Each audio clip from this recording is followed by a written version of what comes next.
When math teacher Sarah Collins looked at 16-year-old Marcus sitting in the back row, she saw what everyone else missed: a future billionaire who just needed someone to believe in him.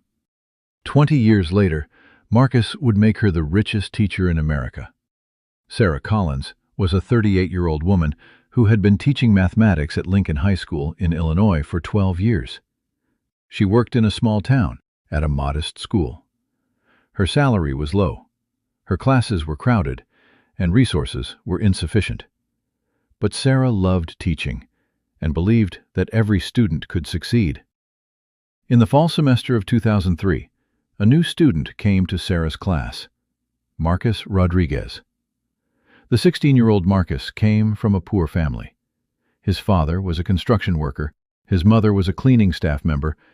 Since Spanish was his native language, he struggled with English, and his math grades were very poor. When Sarah examined Marcus's file, she saw that the child's academic background was not bright at all.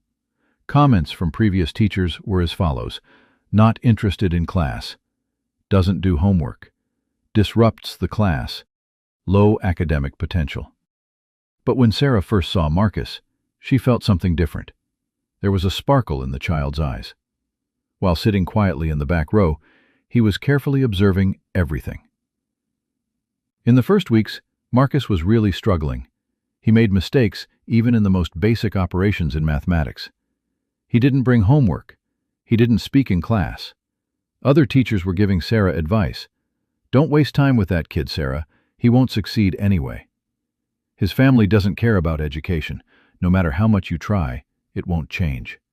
Focus on successful students instead." But Sarah thought differently, because she had noticed something small. Marcus could make very quick calculations involving numbers. He could do addition and subtraction operations in his head much faster than other students. One day Sarah noticed the drawings on the edge of Marcus's notebook. These weren't random drawings. They were complex geometric shapes and patterns. Marcus was doing mathematics without realizing it. That day Sarah approached Marcus. "These drawings are very beautiful, Marcus. How did you make them?" Marcus answered shyly, "I don't know, teacher. It just makes sense." Sarah understood. Marcus's problem wasn't mathematical ability. The problem was that no one had taught him properly. From that day on, Sarah prepared a special plan for Marcus. She began staying after school and giving him free lessons. But not just mathematics. First, she needed to build Marcus's self-confidence. "Marcus," Sarah said one day, "you're a very smart kid. You just learn mathematics differently." Marcus was surprised. No one in his life had ever called him smart. Sarah discovered Marcus's learning style.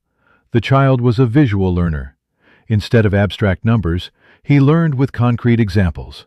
Sarah began teaching him mathematics with examples from daily life: construction calculations, sports statistics, music frequencies. Marcus began to see mathematics in life.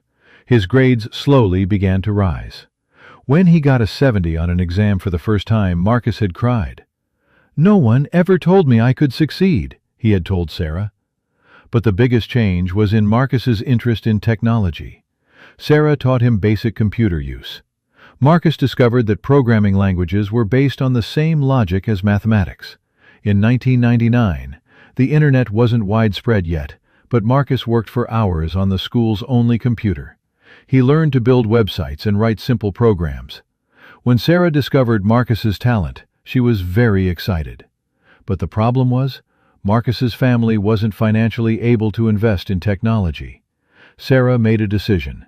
She bought Marcus a computer with her own savings. $1,500 was a lot of money for Sarah in 1999. But she believed she was investing in Marcus's future. "But teacher, I don't deserve this," Marcus had said. "You deserve this, Marcus, and one day you'll pay back this investment by helping others." In his senior year of high school, Marcus's grades were perfect. He got full marks in mathematics, physics, and computer science. But his scholarship applications to universities were being rejected. His financial situation and family background created disadvantages. Sarah didn't give up. She wrote letters to universities explaining Marcus's potential. Eventually, he received a partial scholarship from the local state university. In university, Marcus studied computer engineering. He never lost contact with Sarah. Every semester he shared his grades and told her about his achievements. After graduation, Marcus started working as a junior developer at a technology company. His salary was low, but he was on the path to realizing his dreams. In 2005, Marcus caught his first big opportunity. He developed an algorithm that analyzed customer data at the company he worked for. This algorithm increased the company's efficiency by 40%. But the company management ignored Marcus's contribution. They patented the algorithm and didn't give Marcus credit. Marcus was disappointed. He called Sarah and explained the situation. "Marcus," Sarah said, "do you remember? I taught you to know your own worth. Now the time has come. Start your own company." Marcus didn't have the courage, but Sarah's words motivated him. In 2006, Marcus founded his own data analysis company, DataFlow. The startup capital was $5,000, his own savings and a loan from Sarah. The first year was very difficult. Marcus used the apartment he lived in as an office as well. He worked 18 hours, surviving by eating noodles. But his algorithm really worked. He analyzed small businesses' sales data, helping them make smarter decisions. His first customer was a local restaurant chain. Thanks to DataFlow's analysis, the restaurant's profit increased by 60%.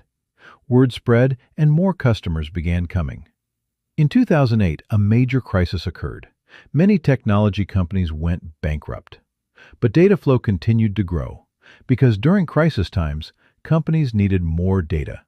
As Marcus's company grew, he maintained contact with Sarah. He consulted her before every major decision. In 2010, DataFlow received its first major investment.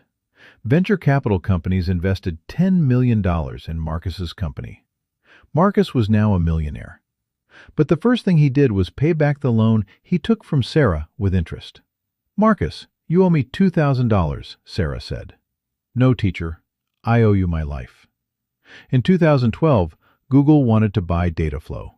The offer was $50 million. Marcus's lawyers said yes, but Marcus was indecisive. He called Sarah. "What should I do, teacher?" "Marcus, was your goal just to make money?" "No, I wanted to change the world." "Then continue. You have bigger dreams."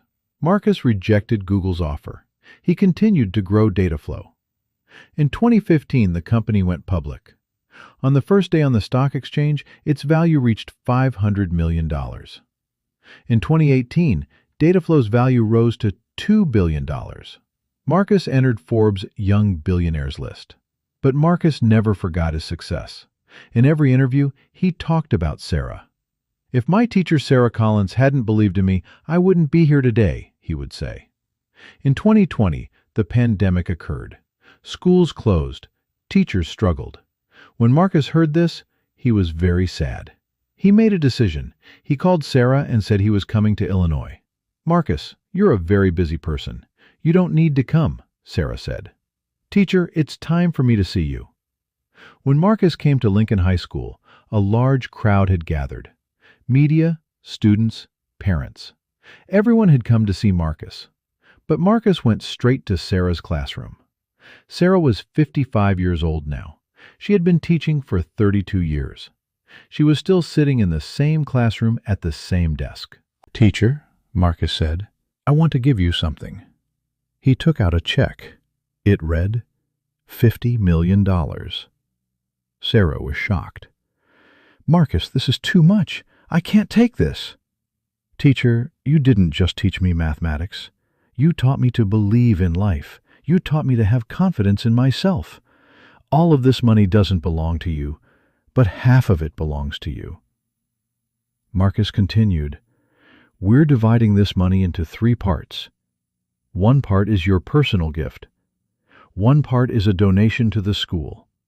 One part will be used for other teachers to find other Marcuses." Sarah was crying. In her 32-year teaching career, she had never experienced anything like this. "Marcus, you had already given me the greatest gift. You had succeeded." "No, teacher. I'm giving the greatest gift now, because now you can influence thousands more students." That day, Lincoln High School received the largest donation in its history. With the $17 million donation, the school was completely renovated. Technology laboratories, science classrooms, library. The Sarah Collins Foundation was established.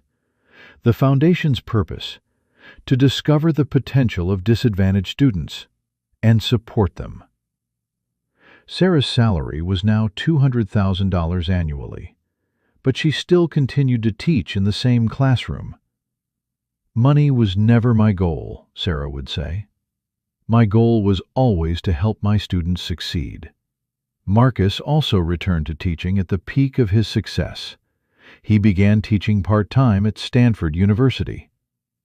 "My story isn't unique," Marcus would say. "There's a Marcus in every classroom. They just need a Sarah to notice them." In 2023, DataFlow's value reached $10 billion. Marcus became one of the world's youngest billionaires. But this wasn't what he was most proud of. What he was most proud of was that the Sarah Collins Foundation had given scholarships to more than 5,000 students, and 1,200 of these students had graduated from university. Every year, the foundation found new Marcuses and supported them. Sarah was now 58 years old and thinking about retiring. But Marcus had an offer. "Teacher, would you become the educational director of the foundation? Your salary would be $500,000 annually. Your purpose? To train teachers nationwide and find students with high potential." Sarah accepted, because this was the job she had dreamed of. Today, Sarah Collins is one of America's most recognized educators. She gives TED Talks, writes books, and gives seminars to teachers. Marcus Rodriguez founded 2 more companies alongside DataFlow. His total net worth is $8 billion. But he still visits Sarah at least 4 times a year. He still calls her teacher, and he still seeks her advice before every major decision. "Some people come into our lives and change everything," says Marcus. "Teacher Sarah is that person who came into my life. I can never repay my debt to her, but I'll keep trying." Sarah's story became a legend in the education world. Thousands of teachers began applying her methods because Sarah had shown that child has potential. They just need eyes to see that potential and a patient heart. "I didn't teach Marcus mathematics," says Sarah. "I taught him to believe in himself. Mathematics was just the tool." Marcus's story also influenced dozens of other students. They too wrote their own success stories. And so the story of a teacher who believed in a 16-year-old unsuccessful student in 1999 created a ripple effect that changed thousands of lives. Because sometimes, just one person saying "I believe in you" can change the entire world.